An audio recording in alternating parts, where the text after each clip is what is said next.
Bonjour les Gémeaux, j'espère que vous allez bien. On va découvrir ensemble vos énergies pour la deuxième quinzaine d'octobre du 16 au 31. Gardez bien à l'esprit que ce sont des énergies générales, c'est comme une sorte de météo et vous seul décidez de ce que vous en faites. Donc prenez uniquement ce qui résonne pour vous dans ce tirage et le reste vous laissez. Je vous invite également à consulter les vidéos de votre ascendant et des autres signes de votre thème astral pour compléter ces informations. Ici, l'énergie avec laquelle vous entrez dans cette quinzaine, ce que vous voulez pendant cette période, comment vous vous sentez, la force qui vous soutient, le challenge à relever, le résultat global de cette quinzaine et un message conseil pour finir. Les jeux que j'utilise dans ce tirage sont le Morgan Greer Tarot et les messages de vos anges. Vous retrouvez sous chaque vidéo en description tous les tarots et oracles qui sont régulièrement utilisés sur cette chaîne, ainsi que le lien pour les guidances personnalisées. On y va. Vous avez le 10 d'épée, la reine de denier, le 5 d'épée, le 5 de coupe, le page de bâton et pour finir, la lune. Alors, entre le 10 d'épée, le 5 d'épée et le 5 de coupe, ce qui est sûr, c'est que pendant cette quinzaine, les Gémeaux, vous tournez la page sur une période qui a été difficile, sur une façon d'être qui a été, sur quelque chose qui a été difficile. Alors ça peut être une relation avec une personne, ça peut être une situation, un contexte professionnel, un contexte personnel, ça peut être également en vous de tourner la page sur un ensemble de croyances profondes que vous aviez, des cordes sensibles qui étaient là et qui vous servaient pas, des restes de blessures, des souvenirs que vous traîniez un peu comme des boulets, des petites phrases qui tournaient dans votre tête à vous dire que c'est pas possible, que vous n'êtes pas à la hauteur, que c'est pas pour vous, que ceci, que cela, X et Y raison de vous tirer vers le bas. Donc est-ce que c'est extérieur, est-ce que c'est intérieur, est-ce que c'est les deux? Parce que souvent on vit à l'extérieur ce qu'on vibre aussi à l'intérieur. Après, il peut y avoir des temps de décalage, mais en règle générale, on est tous et toutes créateurs, créatrices de nos vies. Donc, ce qui se passe à l'extérieur, c'est aussi un effet miroir pour nous raconter quelque chose qui se passe à l'intérieur. Et là, la bonne nouvelle, c'est que vous êtes en train de tourner la page. Là-dessus. Vous entrez dans la quinzaine avec ce 10 d'épée, donc il y a quelque chose littéralement qui est mort. Hein. C'est fini, on est arrivé au bout, là on peut pas, on peut toujours lui en planter d'autres, on va pas le tuer davantage, le pauvre bonhomme. Toutes ces épées, ça peut représenter toutes les critiques, les jugements, les croyances que vous vous êtes infligées à vous-même. J'en parlais juste avant, je suis pas capable, je suis nul, c'est trop ceci, pas assez cela, etc. etc. Toutes les choses que vous vous êtes infligées qui vous ont empêché d'avancer, qui ont bousillé vos rêves, vos espoirs, qui vous ont littéralement cloué sur place et empêché d'avancer pour faire des expériences, pour aller de l'avant, pour prendre soin de vous, pour profiter. Et ça, vous en avez fini avec ça. Ça peut également être des épées qui venaient de l'extérieur. Est-ce qu'il y avait un entourage, un environnement qui a franchement pas été tendre avec vous dans la façon de se comporter, dans les mots, dans les comportements aussi. Alors après, il y a toujours, je vous parlais du phénomène de miroir, quand bien même des gens peuvent avoir des saloperies dans la bouche, hein, voilà, on va dire les choses comme elles sont. Si ça a de la prise sur vous, si ça vous met dans cet état-là, c'est parce que ça vient rencontrer une corde sensible en vous. Sinon, ça glisse comme de l'eau sur les plumes d'un canard et puis c'est tout, quoi. Dites-vous que quand les gens vous critiquent, en fait, ils ne parlent pas de vous, ils parlent d'eux. Ils s'en rendent souvent pas compte, mais ils parlent d'eux. Ils projettent leur peur sur vous, ils projettent leurs croyances sur vous. Mais quelqu'un qui critique, et ça marche dans les deux sens. C'est-à-dire que vous, quand vous critiquez l'extérieur, en fait, vous critiquez l'autre, en fait, vous êtes en train de parler de vous. Je dis vous, mais je peux dire nous, hein, ça fonctionne pour tous les humains pareil. Et puis c'est pas pour, justement, c'est pas pour juger, c'est précisément pour comprendre les mécanismes de manière à pas reglisser sur les mêmes pots de banane qui sont, faut se le dire, hein, des énergies comme ça, moins on en a, mieux on se porte. Hein. Voilà.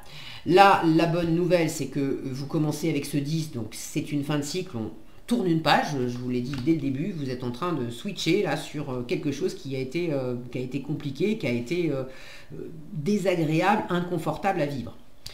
Vous avez encore un peu un pied dedans, votre état d'esprit 5 d'épée. Le 5 d'épée, c'est l'auto-sabotage, c'est les batailles d'ego avec l'environnement, ce sont des disputes, des discussions qui sont stériles, un environnement avec lequel on n'arrive pas à s'entendre, même sans forcément se disputer. Il y a une forme de froideur, on n'est pas sur la même longueur d'onde, où il y a une forme simplement de distance, de silence, parce qu'on n'y arrive pas. Attention avec le 5 d'épée aussi aux mots qui sont prononcés. Je vous disais, il y a des choses qui piquent et qui font mal. Est-ce que ça sort de votre bouche? Est-ce que ça sort de la bouche de quelqu'un d'autre? Mais avec le 5 d'épée, on peut dire des choses où au final, on est content parce qu'on a eu le dernier mot. Mais il y a toujours un prix à payer avec le 5 d'épée. Le prix à payer, c'est qu'on a blessé quelqu'un qu'on aimait. Donc, ça peut également, c'est valable avec soi-même. Je me dis des choses en me racontant l'histoire que c'est pour mon bien, c'est pour me challenger, je me mets un peu la pression, mais c'est pour avancer, c'est pour réussir. Peut-être, mais à y regarder de plus près, les choses que je suis en train de me dire, c'est pas forcément très gentil et il y a un prix à payer aussi et je le paye intérieurement. Dans l'amour que j'ai pour moi, Vous le savez, vous le sentez parce que vous avez envie de cette énergie de reine de denier. La reine de denier, elle est pleine de bienveillance, elle sait prendre soin. Prendre soin, c'est vraiment son activité à la reine de denier.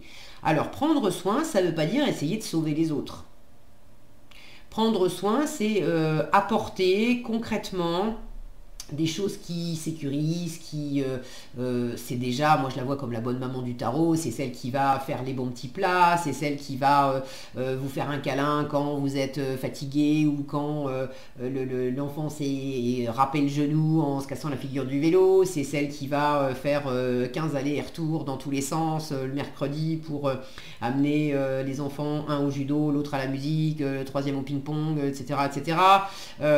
Alors, c'est une reine, je suis partie sur une énergie féminine, mais ça peut tout à fait être une énergie masculine. Hein. Les hommes aussi peuvent se décarcasser pour le bien des gens qu'ils aiment autour d'eux. Ça peut être familial, ça peut être avec les amis, ça peut être dans le cadre du travail. Mais dans l'idée, c'est une investisseuse, une excellente investisseuse qui investit du temps, du travail, du travail, de l'énergie, de l'amour, de l'attention. Et elle investit judicieusement parce qu'elle sait que ça va être payant. Payant dans le sens nourrissant pour elle, nourrissant pour l'environnement. Elle sait également que s'occuper, prendre soin de l'environnement, investir pour l'environnement, si elle, ça lui rapporte rien, si elle, ça la nourrit pas, en fait, elle vide ses batteries et elle va pas pouvoir prendre soin de son environnement correctement si elle n'a pas pris soin d'elle-même d'abord. Donc vous avez cette conscience de vouloir prendre soin de vous, de vouloir investir dans quelque chose. Est-ce que c'est une envie d'investir de l'argent, du temps, de l'amour, de l'attention? Bon, quelle est votre envie d'investissement? Mais vous avez envie de vous investir dans quelque chose. Vous avez peut-être envie que quelqu'un prenne soin de vous, s'investisse auprès de vous. Là encore, on a un phénomène de miroir, c'est-à-dire que avoir envie que quelqu'un prenne soin de vous et s'investisse auprès de vous, quand on a une énergie des énergies qui montrent que vous avez pu vous saboter ou pas être gentil et bienveillant avec vous, vouloir que quelqu'un prenne soin de moi, c'est aussi mettre en miroir, en relief, que j'ai besoin. Il y a une part de moi qui a besoin de soins. Et c'est pas forcément quelqu'un de l'extérieur qui peut me l'apporter. Certes, oui, mais ça commence par moi. Dans quelle mesure j'ai pas été gentille avec moi et dans quelle mesure je peux mieux prendre soin de moi. Donc vous avez cette conscience-là et si vous attendez des choses sympas de l'extérieur, vous savez aussi que ça commence en vous-même. vous n'avez pas envie de... Vous n'avez pas envie non plus de vous blesser, de continuer à vous blesser ou de blesser des gens que vous aimez. Vous avez envie d'être... Il y a des valeurs qui vous tiennent à cœur.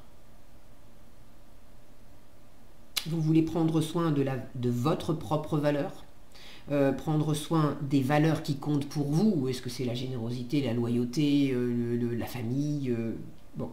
Mais il y a des valeurs qui comptent pour vous, et puis il y a des gens et des situations, des choses qui ont de la valeur pour vous.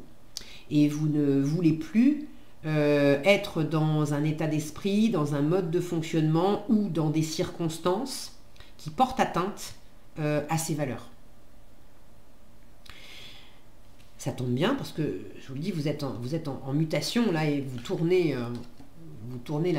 la page, vous opérez un changement là-dessus. En force, le 5 de coupe, encore un 5. Les 5, ce sont des charnières en fait. C'est le chiffre charnière. On a fait la moitié du chemin, de 1 à 5, et puis il y a encore la moitié de 5 à 10. On a un pied dans l'ancien, un pied dans le nouveau. Le 5 de coupe, en force, m'indique que vous tournez votre regard, vous arrêtez de vous focaliser sur ce qui ne fonctionne pas, sur ce qui ne fonctionne plus, sur ce qui fonctionnera jamais. Vous arrêtez de focaliser votre regard sur le passé, sur ce qui n'existe plus. Et vous vous concentrez, vous regardez enfin qu'est-ce que vous avez entre les mains, qu'est-ce qui est à votre portée, quelles sont les coupes qui sont bel et bien là. C'est pas un rêve, c'est pas juste une envie, c'est pas juste un besoin. Elles sont là, elles sont à ma portée. Sauf que tant que je leur tourne le dos à regarder ce qui est renversé, ce qui n'est plus à ma portée, ce que je peux pas, je peux rien en faire, je peux juste pleurer sur le fait que j'ai plus. C'est pas constructif. Donc là, vous êtes en train de changer de perspective. Et de vous rendre compte que il y a du plaisir à votre portée, il y a de l'amour à votre portée, il y a ces fameuses valeurs qui vous sont chères et que vous avez envie d'investir, d'exploiter, d'être nourri également dans ces valeurs-là. Vous observez qu'il y a déjà des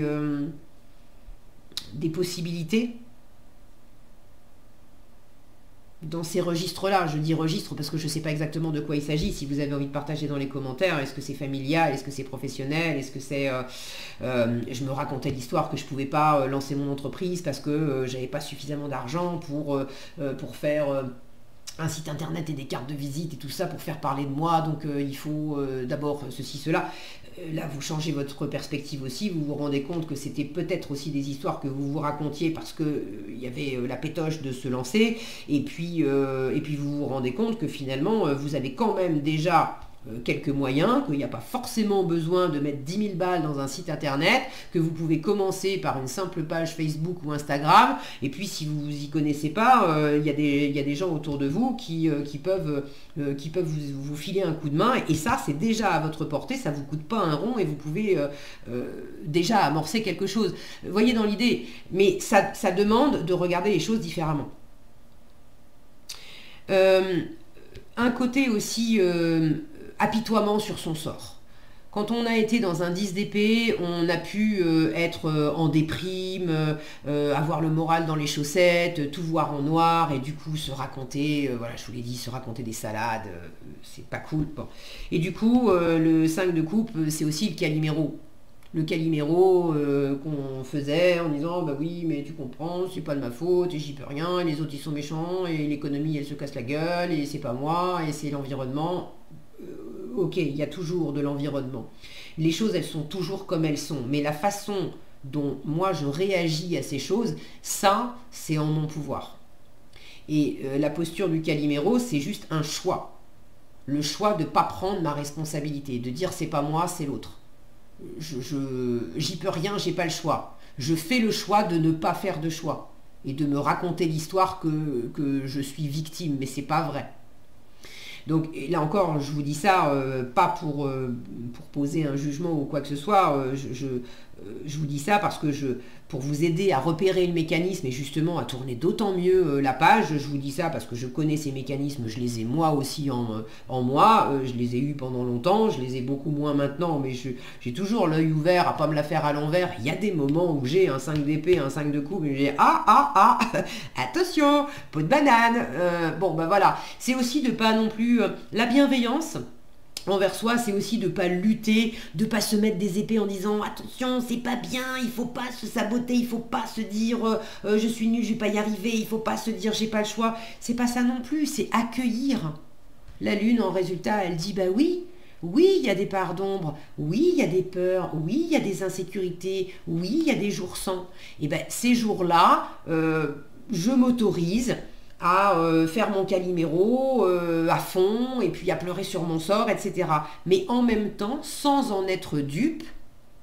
Et puis, comme on prendrait un enfant en pleurs dans ses bras, un enfant qui vous raconte que l'autre il a été méchant parce qu'en fait il lui a piqué toutes ses billes à la récré, etc. Et puis alors, c'est une affaire d'État et le monde s'écroule. Pour un enfant, ça l'est. On va accueillir ça, on va accueillir la détresse de l'enfant et en même temps, avec notre regard d'adulte, on va avoir voilà, un détachement et peut-être même un amusement à se dire bon, ok, bon, on va pas lui expliquer que c'est pas une affaire d'État, pour lui ça l'est, on va le prendre comme c'est. Simplement, on va accueillir ça parce que du coup, ça va permettre de dégonfler la baudruche. Et puis, une fois que les émotions elles sont accueillies, ben, après c'est fini, on passe à autre chose. Donc il y a cette notion aussi de passer à autre chose sans lutter contre, sans être en rigidité.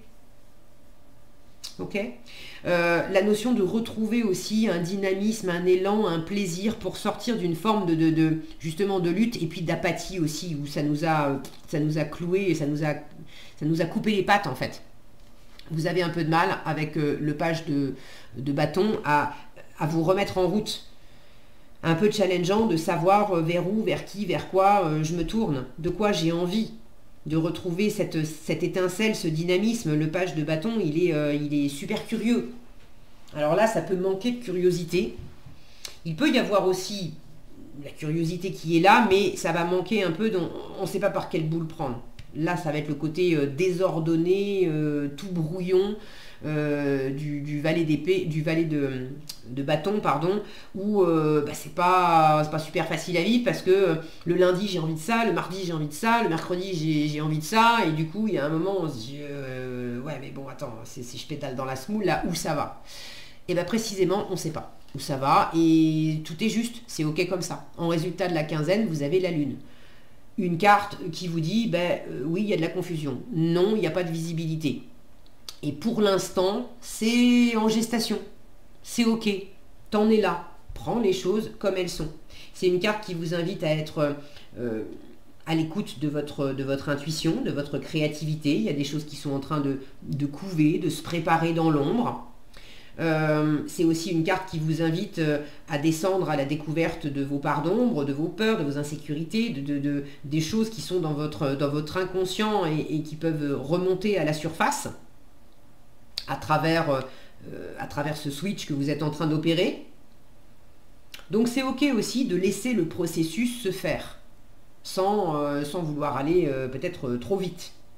Ça peut être ça aussi le page de bâton, de vouloir vite, allez, tout de suite ça va mieux, tout de suite on a tourné la page, et puis je le dis souvent, on ne fait pas pousser les tomates plus vite en leur tirant sur la tête. Donc là, il y a quelque chose à laisser incuber.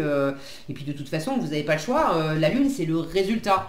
Donc en résultat, il y a quelque chose qui incube. En résultat, il y a de la créativité, il y a de la sensibilité. Et en résultat, il y a également des parts d'ombre où on ne sait pas trop, avec des peurs qui vont avec, et peut-être des illusions qu'on se fait sur certaines choses, mais pour l'instant on n'en sait pas plus, et c'est simplement en traversant le processus et en vivant ce qu'il y a à vivre. Ça tombe bien, vous avez envie de denier, les deniers c'est tranquille, donc prenez un pas après l'autre, un jour après l'autre, et c'est comme ça que vous allez avoir les réponses au fur et à mesure. Ok ? Allez, en résultat, vous avez Ariel qui vous dit de nouvelles expériences psychiques et spirituelles, ce côté lune, très inspiré. De nouvelles expériences psychiques et spirituelles changent, le changement, change votre façon de vous percevoir et de voir le monde. Je vous disais, les choses, elles sont comme elles sont. c'est comment on les perçoit qui fait toute la différence. Et c'est là-dessus qu'on a de la prise. Ouvrez-vous à vos dons spirituels par l'étude, la prière et la méditation. Voilà ce que j'avais pour vous, les Gémeaux. J'espère que cette vidéo vous sera utile. Si elle vous a plu, je vous invite à la liker, la partager, la commenter. Et pour être averti quand je publie de nouvelles vidéos, il suffit de vous abonner et d'activer la cloche des notifications. Prenez bien soin de vous, passez une excellente quinzaine et je vous dis à bientôt dans un prochain tirage.